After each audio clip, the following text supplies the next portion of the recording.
Today, I'd like to introduce you a paper from the magazine Mutilmodal Transportation. It's called Investigating Pedestrian Behaviour in Urban Environments, a Wi-Fi Tracking and Machine Learning Approach, whose author is Avgousta Stanitsa. I hope you can learn something.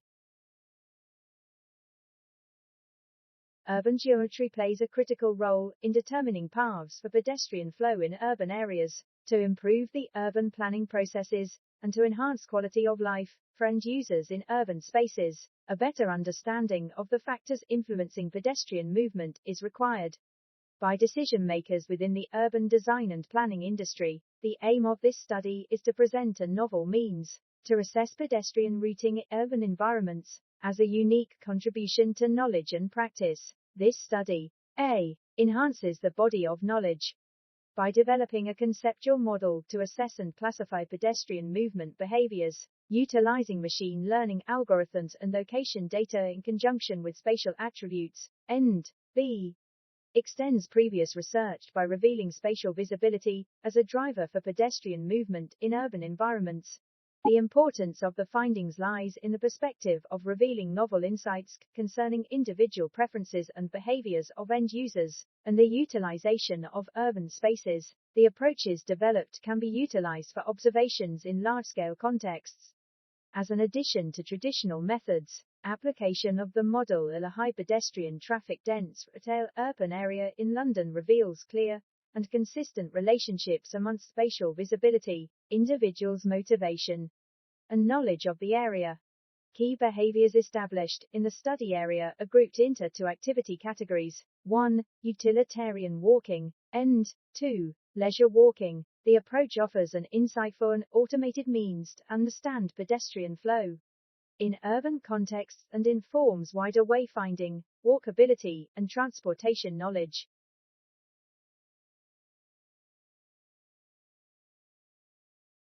A high street area in London, UK was selected as a case study site for the assessment of pedestrian walking patterns. More specifically, Oxford Circus in London is a road junction, and one of the busiest pedestrian crossings in the city, connecting two of the most prominent retail streets, Oxford Street and Regent Street, located in the London's West End. Oxford Street is a key transportation corridor, used extensively by taxis and cyclists and providing east-west routes for bus services and tube stations.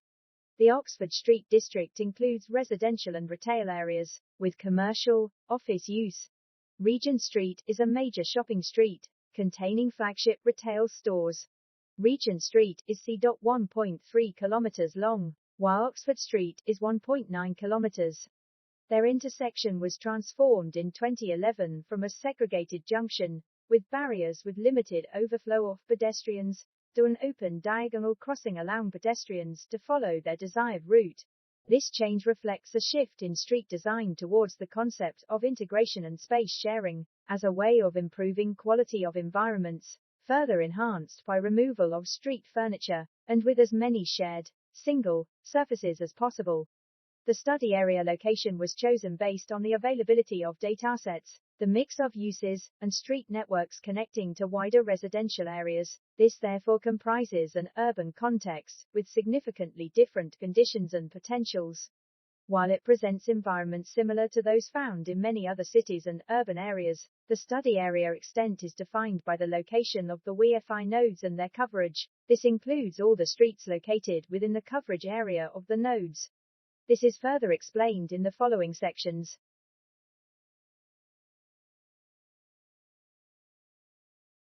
About the materials and methods. Firstly, data preparation.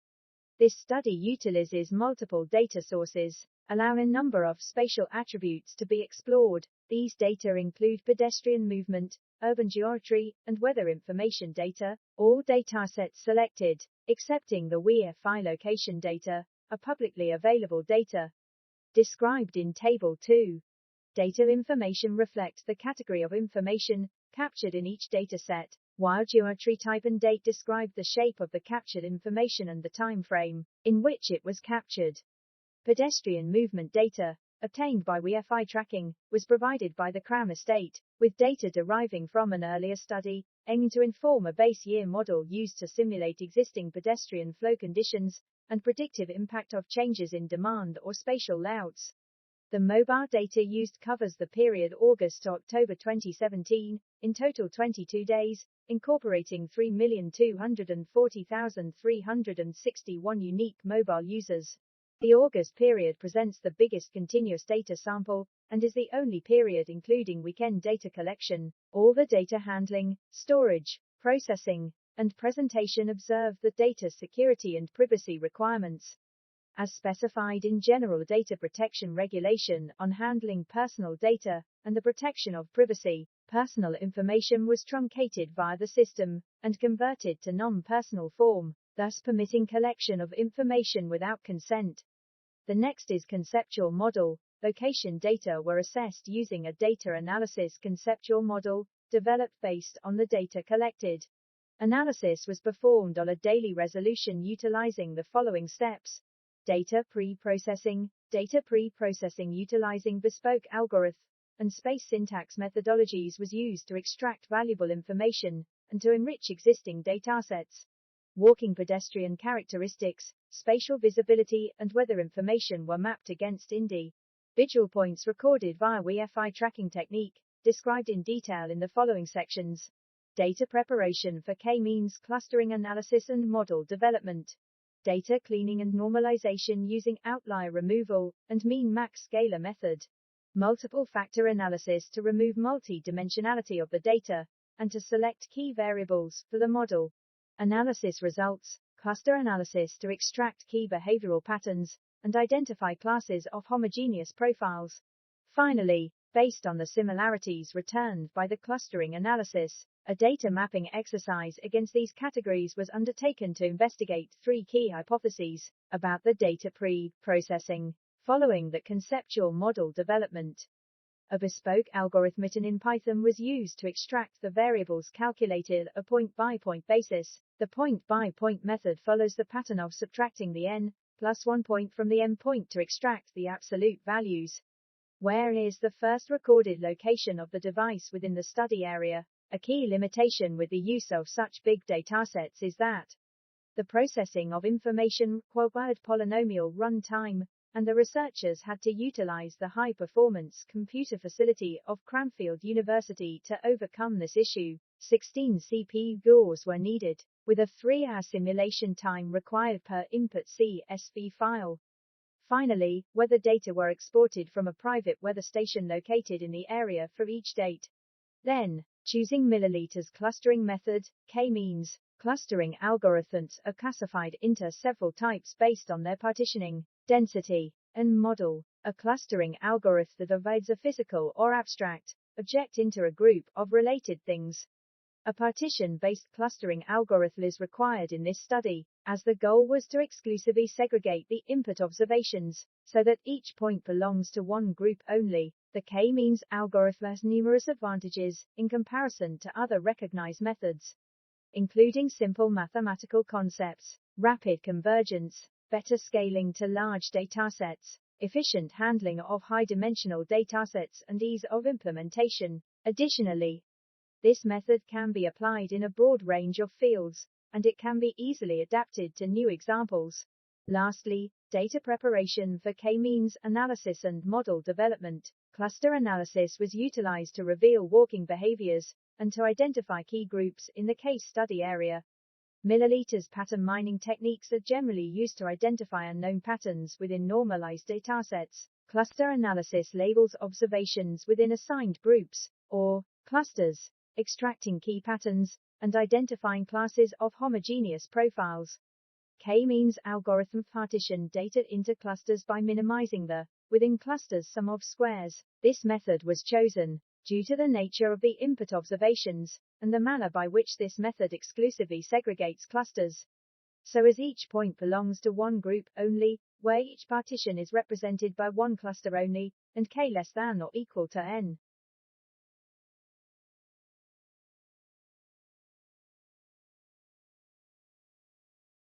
Cluster analysis was performed with k equals 4, maximum iteration equals 100 and random state equals none, as indicated by the M and SAR, for each day of the overall dataset. Due to the difference in patterns and behaviors occurring in different times of the year and weekdays, the input data were classified using the clustering algorithm and organized into classes sharing similar attributes. The clustering steps were repeated for key days to validate previous analysis. Results revealed that the same number of clusters exist, by the use of M, followed by acceptable values in SAR. An additional metric was selected to further validate the number of optimum clusters, the Kalinski-Harabes coefficient, and analysis for this was undertaken for both resolutions. The CH, also known as the variance ratio criterion, is a measure based on the internal dispersion of clusters and the dispersion between clusters. CH criterion was chosen as a validation method, as it is fast to compute, appropriate. Due to the great amounts of data in this study and is established as one of the best performing methods for estimating numbers of clusters. In addition, this metric is suitable when dealing with compact clusters. The optimum number of clusters is the number that maximizes the CH value, without overfitting the model. The optimum number of clusters is chosen when a peak or an elbow on the line plot of CH indices. The analysis was performed in Python with the help of scikit-learn package, returning the optimum number of clusters as k equals 4. Following cluster analysis, feature importance extraction was performed in Python to better understand clustering results drivers, where each feature receives a score indicating that the higher the value, the more important or relevant it is towards the output variable. The results revealed that the main driver order for the clustering results was as follows: 1. Spatial visibility, 2. Route direction, 3. Distance traveled, and 4. Time spent in point. Figure 8 shows ranking importance displayed in the correct order in the graph's legend. Named variable clustering results revealed for distinct clusters for all the individual days assessed. Results illustrate that cluster 0 and 2 users are generally traveling longer distances, with the mean distance being 14.06 and 12.16 and respectively between recorded points, whereas clusters 1 and 3 users traveled 5.78 and 7.11 m. Clusters 0 and 3 spent time in areas of high visibility, with mean value _1 recording being 13,784.69 and 13,988.06 respectively. The shortest time spent at each point segment was observed in cluster 1, with a mean value of 31.15 seconds, while the highest was in cluster 0, with a mean value of 66.74 seconds.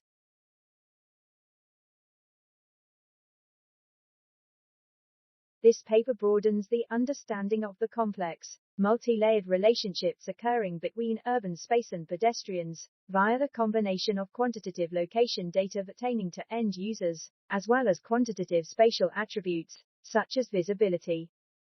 This novel analytical approach provides a new interpretation of behaviors exhibited in an urban space, while implying that although spatial configuration influences walking behavior, such information crucially affects the quality of the walking experience and individual preferences. The big data approach adopted further permits an automation to be applied to the analysis, making the approach suitable for large area analysis. Further to this, results indicated that a consistent link exists between spatial visibility and previous experience of the area. The greater the familiarity a pedestrian has with the surrounding space, the less spatial visibility is needed for its pedestrian movement.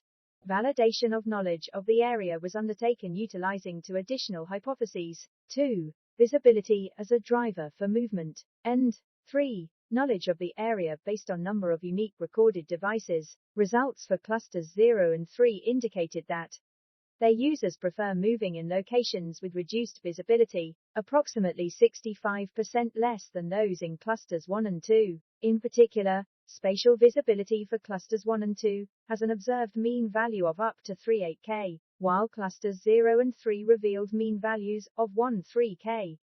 The analysis on the number of unique devices revealed that the unique users recorded for clusters 1 and 2 are higher by 5% in relation to the rest of the clusters. The results also revealed that the number of unique devices increased during weekend period by 5%, while they show a 10% decrease on Monday. These results indicate that the area acts as an attractor for unique users during weekends, employment of BDs, and more specifically, unsupervised milliliters algorithms in the context of walking activities in urban space, present several challenges. These challenges include the selection of suitable datasets and variables, and to overcome these, domain knowledge is required. Pedestrian activity at a specific place and time is influenced by numerous factors related to the urban built environment, such as network connectivity, spatial visibility, and quality of view, introducing challenges in the types of data needed. Due to the high expense associated with primary data collection, data sources must be chosen carefully to ensure the study question will be addressed. Future research may focus on the analysis of additional datasets or the collation of further real-time data that could enable the investigation of variations from exogenous parameters, such as weather conditions or one-time incidents, leading to increased robustness and more accurate predictions.